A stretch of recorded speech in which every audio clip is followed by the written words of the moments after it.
আজকে আমরা বানাতে যাচ্ছি মোগলাই পরোটা। আসসালামু আলাইকুম এভরিওয়ান। আশা করি আপনারা সবাই ভালো আছেন। তো বন্ধুগণ, আপনারা তো সকলেই প্রথমেই দেখে নিয়েছেন আজকে কী রেসিপি বানাতে যাচ্ছি। তো আমি একটি মিক্সিং বাউলে ১ কাপ ময়দা নিয়েছি, ১ টেবিল চামচ পরিমাণ লবণ দিয়েছি, ১ টেবিল চামচ পরিমাণ তেল দিয়েছি। তেল আর ময়দা একসাথে মেখে নিয়েছি। একটু, একটু করে পানি নিয়ে ভালোভাবে মেখে একটা ডো তৈরি করেছি। ডোটা ১০ মিনিটের জন্য রেস্টে রেখে দেব।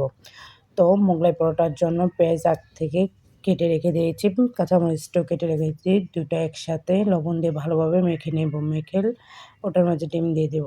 মোগলাই পরোটার রুটিটা আমি বেলে নিয়েছি। রুটিটার ভিতরে পুরটা দিয়ে মোগলাই পরোটার ভাঁজটা দিয়ে দেব। আমি একটি কড়াইতে তেল বসিয়ে নিয়েছি। তেলটা গরম হয়ে গেছে, মোগলাই পরোটাটা দিয়ে ফেলছি।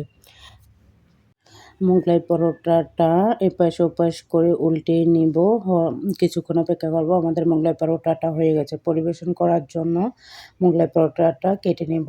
তো বন্ধুগণ, দেখেই তো নিয়েছেন কতটুক টেস্টি হয়েছে। আমি এখন খেয়ে দেখব কেমন হয়েছে। মাশাআল্লাহ, মোগলাই পরোটাটা অনেক মজা হয়েছে, অনেক ইয়াম্মি হয়েছে।